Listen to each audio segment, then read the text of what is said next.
Dia do Senhor. E certamente a pergunta que está em seu coração é: por que que os batistas não guardam o sábado? E é esta dúvida que vamos tirar nesta aula aqui. Nos acompanhe então sobre o que a declaração doutrinária diz sobre o dia do Senhor, o porquê que o batista guarda o domingo e não o sábado. Vamos falar bastante sobre a história da igreja nesta aula. Fica conosco. Logo aí no início, o artigo da declaração doutrinária, ao tratar sobre o dia do Senhor, vai dizer: domingo, dia do Senhor, é o dia do descanso do cristão, satisfazendo plenamente a exigência divina e a necessidade humana de um dia em 7 para o repouso do corpo e do espírito.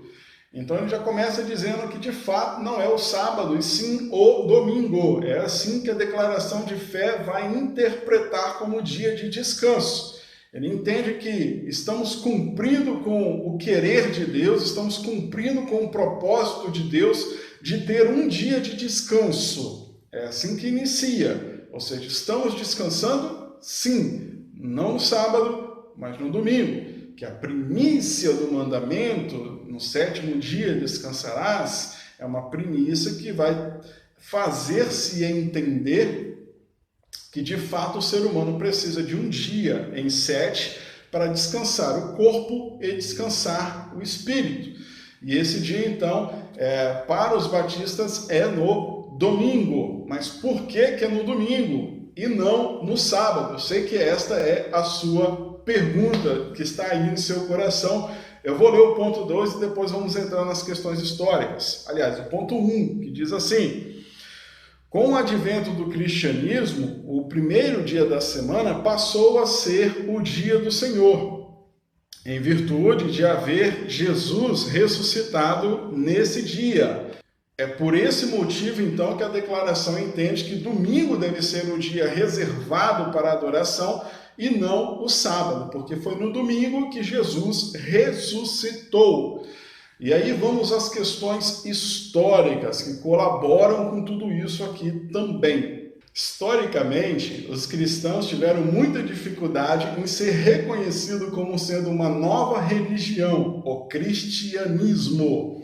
Por muito tempo, e eu diria que pelo menos por quase 100 anos, os primeiros cristãos foram reconhecidos como sendo judeus.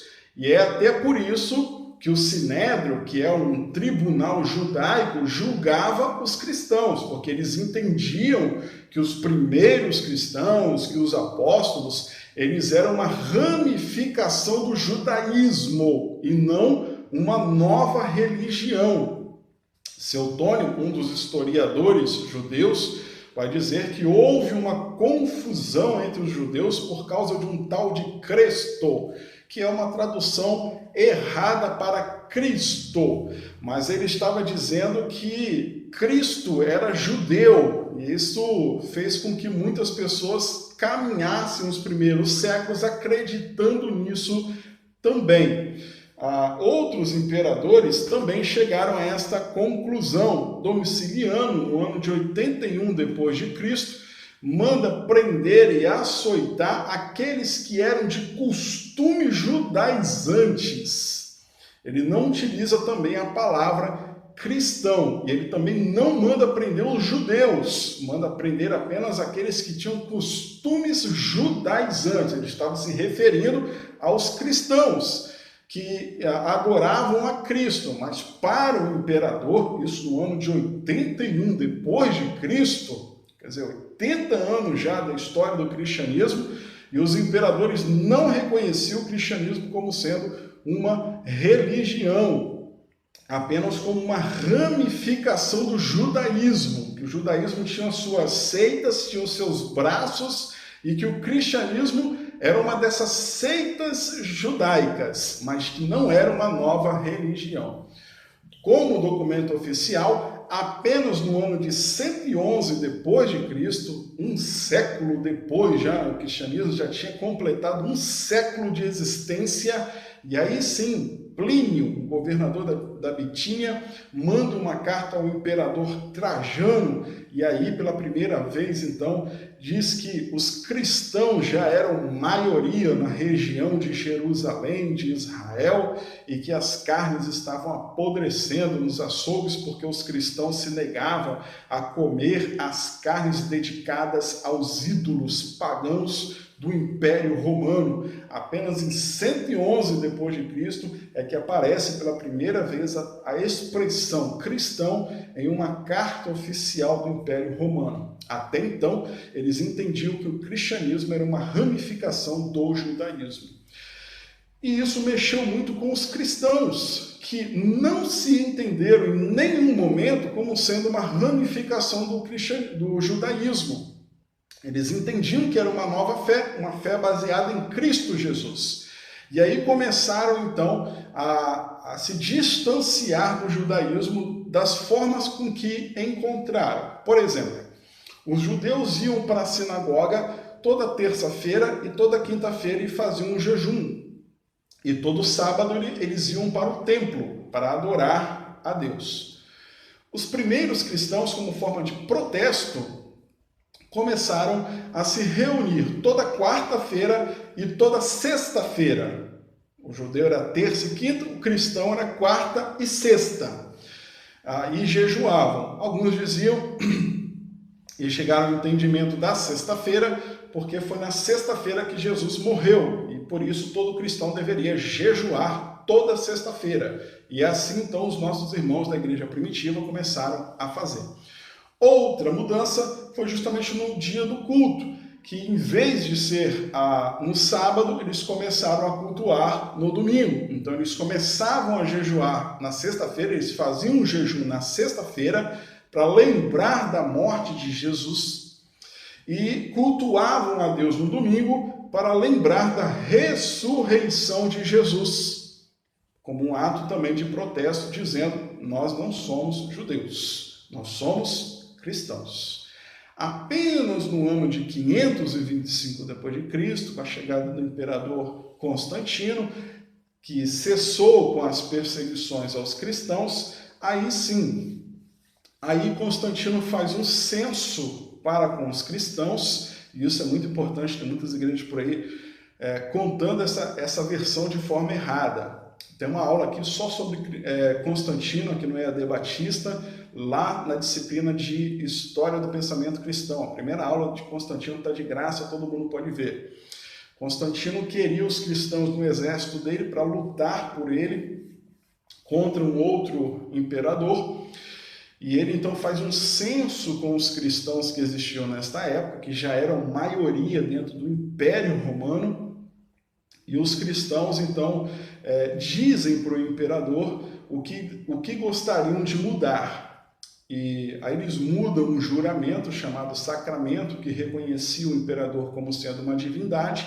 Os cristãos dizem: não, nós vamos lutar pelo seu exército, mas nós não vamos te reconhecer como sendo uma divindade. Todo soldado romano tinha que reconhecer o imperador como sendo um Deus vivo.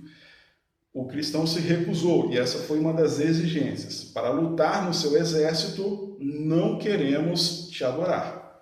E aí o imperador muda o tal do sacramento, que era um juramento, dizendo que não precisava adorá-lo.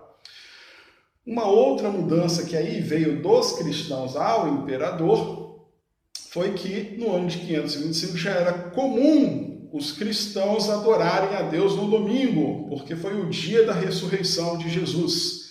Era comum eles jejuarem na sexta-feira por causa da morte de Jesus, e aí jejum tem a ver com sofrimento, né? Da lembrança do sofrimento de Jesus, e cultuavam a Deus no domingo. Isso durante 400 anos de história, de Trajano, de 111, ou até um pouco antes, até Constantino, em 525.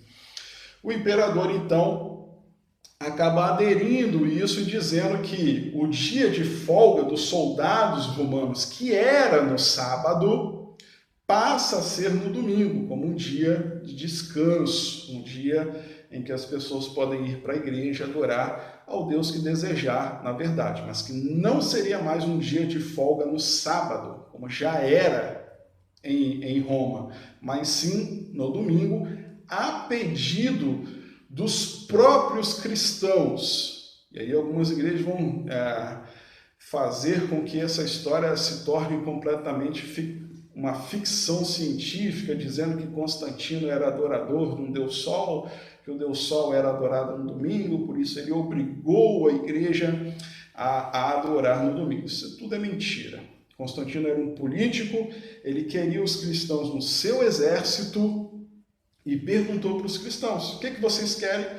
E os cristãos, no ano de 525 depois de Cristo, disseram: nós adoramos no domingo. Já é a nossa prática, porque Jesus ressuscitou no domingo. E nós queremos ter um dia de folga. A gente trabalha segunda, terça, quarta, quinta, sexta e sábado para o exército romano. Mas no domingo, a gente não quer trabalhar, a gente quer ir para a igreja. E aí, o imperador muda a lei romana, dizendo que todos os cidadãos romanos têm folga no domingo, não só os soldados, mas que o império inteiro poderia folgar no domingo para adorar o Deus que desejasse no seu coração. Ok? Então, quando a gente vê a declaração dizendo isso, a priori parece que é uma grande revolução ou que é uma grande mudança que os batistas estão fazendo. E não é. É apenas um entendimento histórico, um entendimento daquilo que aconteceu na história da igreja primitiva, um pedido dos nossos primeiros irmãos em Cristo Jesus, e toda a declaração ela é baseada e montada nos modelos da igreja primitiva, da igreja apostólica, da igreja dos nossos primeiros irmãos em Cristo Jesus. Por isso, essa estrutura também é baseada lá, no modelo neotestamentário, em que a igreja já vivia o domingo como sendo o dia do Senhor e não o sábado. A igreja cristã nunca viveu o sábado como o dia do Senhor, sempre viveu o domingo como o dia do Senhor. Sexta-feira jejua, lembrando do sofrimento, domingo cultua, lembrando da ressurreição. O que está aqui não é novo, o que está aqui é histórico, é apenas documentado que as igrejas batistas estão seguindo o exemplo das igrejas do Novo Testamento, das igrejas apostólicas, das igrejas dos primeiros cristãos. Ponto 2 vai dizer assim: deve ser para o cristão um dia real de repouso, em que, pela frequência aos cultos nas igrejas e pelo maior tempo dedicado à oração, à leitura bíblica e a outras atividades religiosas, eles estarão se preparando para aquele descanso que resta para o povo de Deus. Então, o que fazer nesse dia? É um dia de dedicação à oração, à leitura da palavra de Deus, a cultuar. Não é um dia só para ficar descansando também, mas é um dia dedicado a Deus, dedicado às coisas de Deus. Então tem que ir para a igreja, segundo a declaração aqui, tem que estar junto com o povo de Deus, estar junto com a comunhão, ler a Bíblia, aprender da palavra de Deus. O ideal e o propósito desse dia de descanso é esse, não é ficar em casa dormindo o dia todo, não é ir para a praia todo domingo, não é ir para a cachoeira, ir para os rios, não é isso. O propósito é um dia dedicado a Deus. E esse dia, então, foi escolhido domingo, como falei nas questões históricas, mas o propósito dele é esse, que você se dedique a Deus. Descanse, não vai trabalhar, mas dedique-se a Deus. Por falar em trabalho, ele fecha dizendo justamente isso no ponto 3. Nesse dia, o cristão deve abster-se de todo trabalho secular, excetuando aquele que seja imprescindível, indispensável à vida da comunidade.